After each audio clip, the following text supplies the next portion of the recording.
Hey guys, it's Trip Gent. Welcome to episode 1 of Let's Riff. Today we're covering Axure II. This is a newer plugin. This one is a MIDI guitar plugin. So this is basically what Axure II looks like at the very home screen here.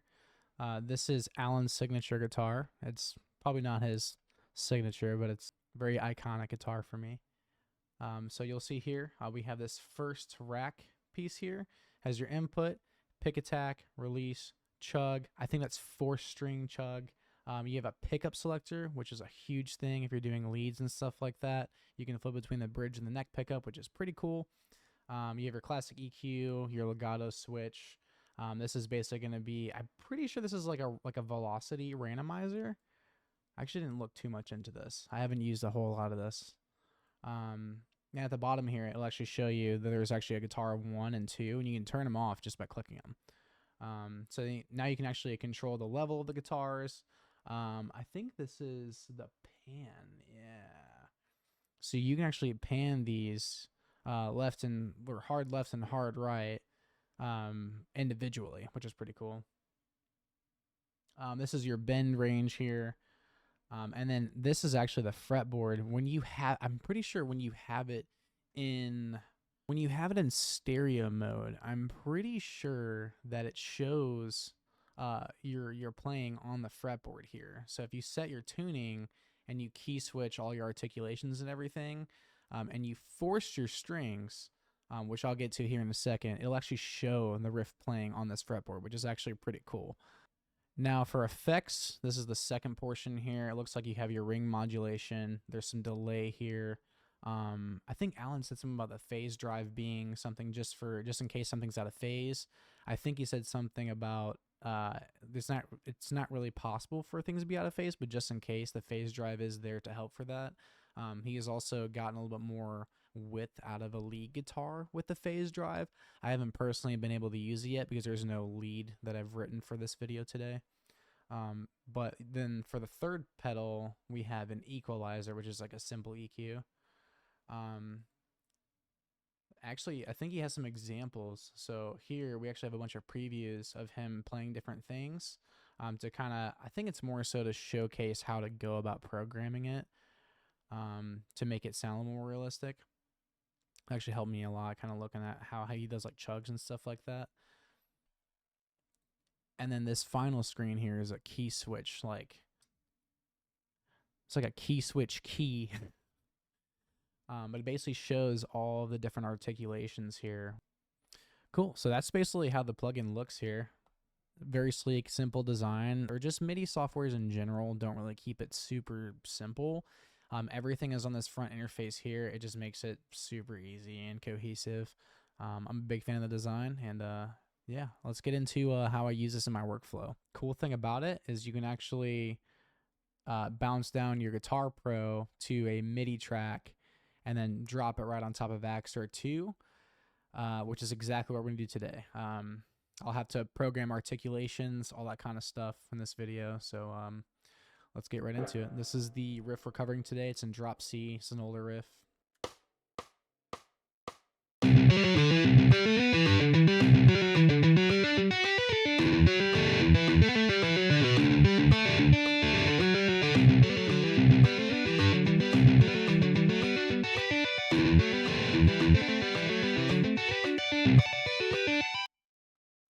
Sick. All right, so basically how we're going to do this is we're going to drop it straight into Cubase, which you can see I already did. This is basically what it sounds like by itself without any type of like processing or anything.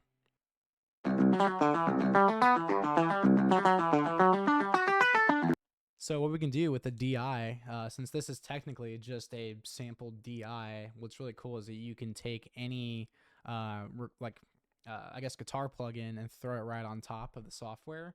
Let's go ahead and do that really fast. We'll go ahead and throw this plugin on. Now I tried my best to EQ the amp to the sound of my guitar. Alan uses different pickups in his guitar, so I try to make it as alike to the sound of this guitar as possible. His guitar has a lot more balls to it than mine does. Mine's a little more brittle in the top end.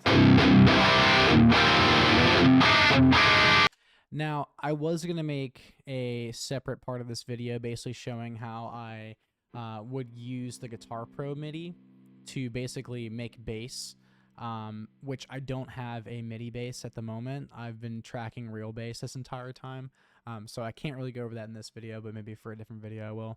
So let's go ahead and program some drums on this.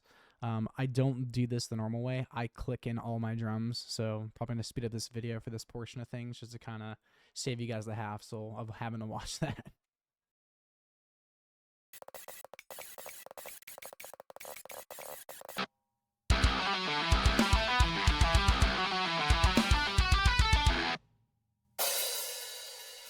All right, cool.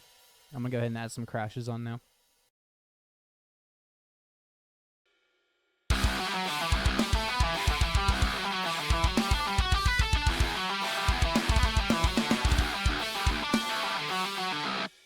Okay, I think the general idea is there. I might add some more stuff to the drums later. But let's go ahead and get into these articulations on the guitar here. I'll try to make these sound a little bit more real. I am definitely 100% new to this kind of thing, so this is kind of a learning process for me as well. So on the plugin itself, you have what is called key switches. This basically changes the articulation within the plugin to articulate different ways. So instead of it being like an open note, you can also palm mute. You can also do a hammer-on or a slide. You can slide between notes. You can do like hammer-ons, pull-offs. Now the thing about Axer, something that Alan went over in one of his videos is that technically a hammer-on is a tap. So if you're doing any type of like hammer-ons, like technically how you would articulate that within the plugin itself is that you would hit the pick note, which is like a pick note, but then you would tap. So within the software here. So that's how you would basically program hammer-ons. So this one here is a hammer-on pull-off. So this would essentially just be a picked palm muted note there, and then you would have a picked downstroke. Yeah, a picked downstroke with 2 taps afterwards. So.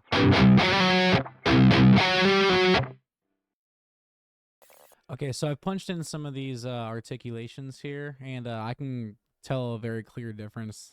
How much I can tell very clearly how much of a difference it actually makes. Just give a listen for yourself.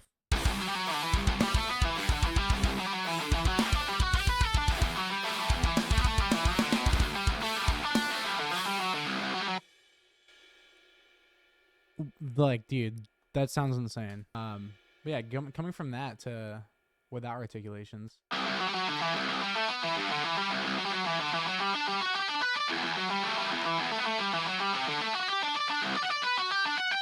It's basically all just down-picked notes, so it sounds like a robot's doing everything. But with these articulations, I haven't even fucked with timing yet. And listen how much better that sounds. It's crazy. Like...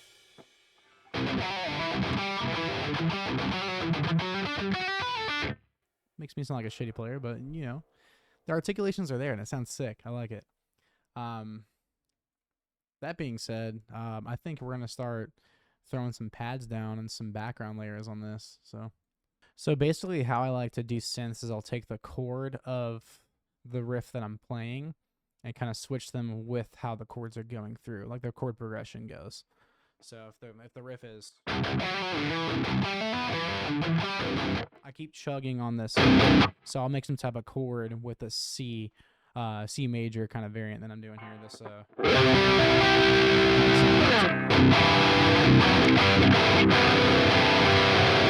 I guess technically that's Lydian.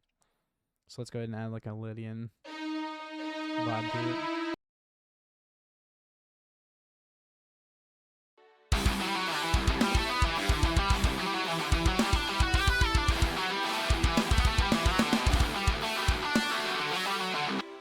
All right, so I think for the second half of this, I kind of want things to open up a little bit more. So instead of hitting the snare on the 3, I think I'm going to start hitting the snare on the 2 the second time it plays around, just so you're not hearing the exact same thing both times. I may even switch back to the 3 on the very last time, or the very last 2 measures, just to kind of give it some flair. Yeah, I like that vibe a lot, actually. Anyway, it picks back up. That's dope. You know what? I'm already coming this far. I might as well just go quickly download Genbase, and I'll show you guys how to do the bass thing I was talking about, just so we can kind of get this video rolling into a different direction here. Right, cool. So yeah, I'm gonna take a step back and let this download. I'm gonna go get me a crunchy water, and I'll be back. Nice. All right, let's go ahead and save this really fast. I'm gonna shut down Cubase really fast and basically install Genbase. This is what happens when you start to make YouTube videos while completely being unprepared. So I'm gonna do this the lazy way. I'm literally just gonna take the riff that I had and have all of the MIDI for it and just paste it over the bass really fast. Of course, I'm not gonna have the bass chug multiple strings. What are you, insane? No, we're not gonna do that. I'm gonna get rid of all these key switches here.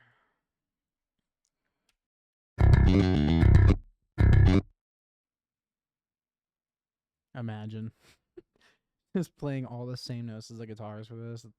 That's too much.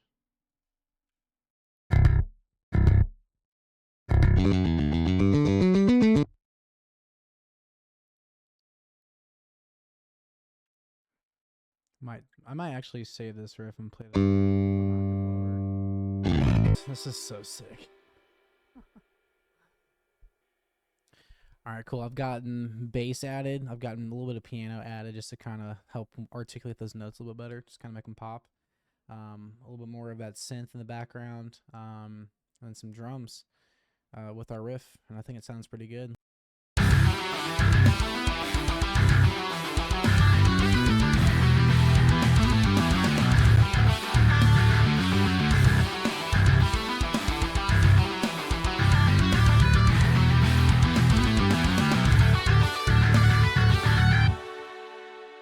Alright, this is where things get a little bit crazy with this plugin. So there's a section in the riff where I'm pretty sure right now, without the mapping of the 4 strings, it's actually going on a different string. It's fine, you have to program that, so we're going to do that. But also a cool thing along with that is that you also have these static articulations on the right side here to kind of fill in those like humanistic elements where like you're sliding up and down the fretboard, or you know, you're making dead notes because you're missing fret or missing notes and stuff like that. Release noises whenever you like chugs, that kind of thing. Okay, so to use the 4-string function on here, you basically have to use what's called MIDI channels within your DAW. So for Cubase, it's pretty simple. I'm not sure how to do in other DAWs aside from this one, but for Cubase, you just kind of select the note that you want to change to a different string, and you select the channel of that specific string. So in this scenario for me, MIDI channel 1 is going to be the Omni, which is the default mode, and it'll actually just like kind of guess and choose what parts of that string, or what string it's actually being played on. Whereas 2 through 7 are going to be your key switches from the high E to the low E. The high E is going to be channel 2, and the low E being channel 7.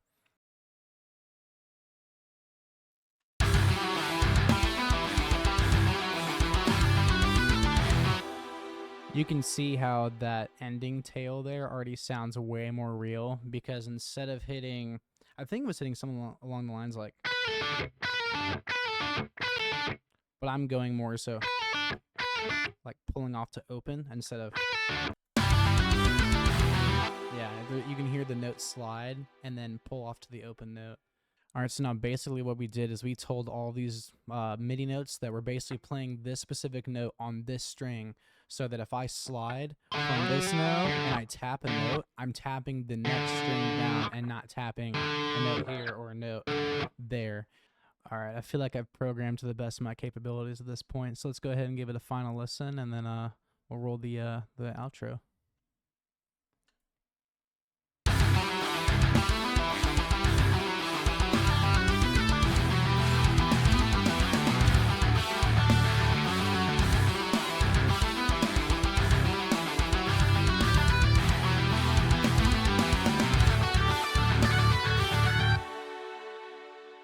Hell yeah.